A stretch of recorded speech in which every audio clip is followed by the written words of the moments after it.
Everyone, welcome back to my channel. তো সকাল সকাল উঠে পড়েছি, সকাল ভোর 5টা। দিনের আলো দেখেছো ঠিক কতটা ফুটে উঠেছে। হাঁটতে হাঁটতে চলে এলাম আমরা বাউরিয়া স্টেশনে। বাউরিয়া স্টেশনে পাশ থেকে দেখতে পাচ্ছ সূর্যি মামা কেমনভাবে উঁকি মারছে, তো খুব সুন্দর লাগছে। চলো দেখে নাও। তো hi everyone, welcome back to my channel. তো আমার বিয়ের পর ফার্স্ট আমি যাচ্ছি দীঘা, তো সো এক্সাইটেড। পুরো ব্লগটা তোমরা দেখতে থাকো, লাস্ট পর্যন্ত কী হচ্ছে না হচ্ছে সমস্ত ফুল ডিটেলস আমি তোমাদের সাথে শেয়ার করবো, এবং এবং এবং আর কতটা কি এনজয় করবো সব কিছু আমি তোমাদের সাথে ফুল ডিটেলস শেয়ার করবো। তোমরা কিন্তু ভিডিওটা স্কিপ করা পুরোটা দেখো। টাটা। তো আমরা সেদিন যাচ্ছিলাম বলে আমার একটা দেওর সে আমাদেরকে ড্রপ করতে এসেছিল সকাল সকাল। তো আমরা সবাই মিলে বেরিয়ে পড়েছি, আমার ননদিনী, আমার সোনামা, সবাই মিলে সকাল সকাল উঠেছে, তো হাই তুলছে। তো দেখতে দেখতে আমাদের 7টা 8-এ ট্রেন ছিল। সাঁতরাগাছি থেকে আমাদের দীঘা যে ট্রেনটা যায়, তো আমাদের বাউরিয়া স্টেশনে 7টা 8-এ চলে এসেছিলো ট্রেনটা। তো দেখতে দেখতে চারিদিক সবুজ সবুজ সবুজ, সত্যি মনোরম পরিবেশ, এইগুলো দেখে মনটাই খুশিতে ভরে ওঠে।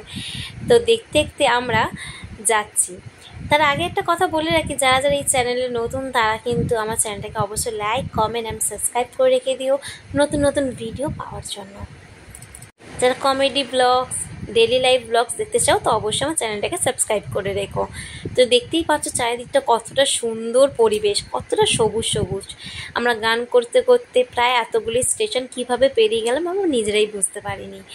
তো প্রায় 7 বছর পর আমি দীঘায় গেলাম, আমার গন্তব্যস্থলে পৌঁছে গেলাম। তো আমার হাজব্যান্ড যাচ্ছে।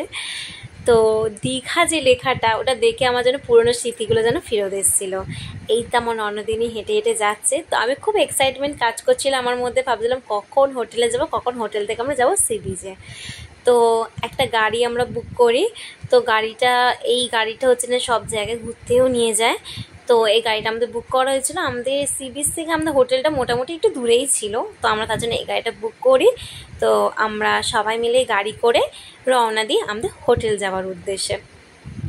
তো দেখতেই পাচ্ছ আমার সোনামা উঠছে।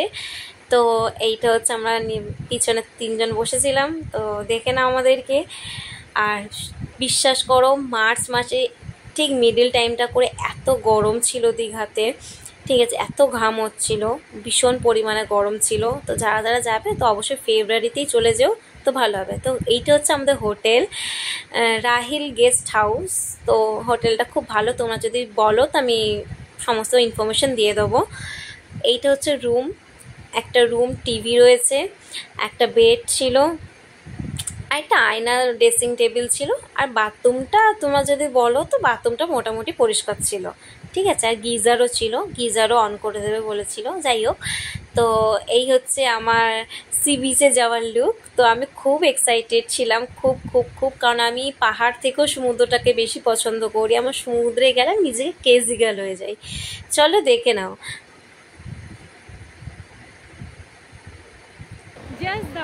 সত্যি সমুদ্রটাকে দেখে যেন ভীষণভাবে খুশি হয়ে উঠেছিলাম।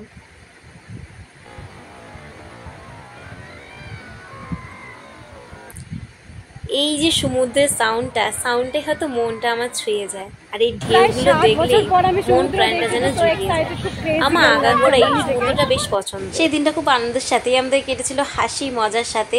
তো দীঘার সেকেন্ড পার্ট ভিডিওটা খুব তাড়াতাড়ি আসবে, তো চ্যানেলটাকে সাবস্ক্রাইব করে রেখে হচ্ছে নেক্সট পার্টে।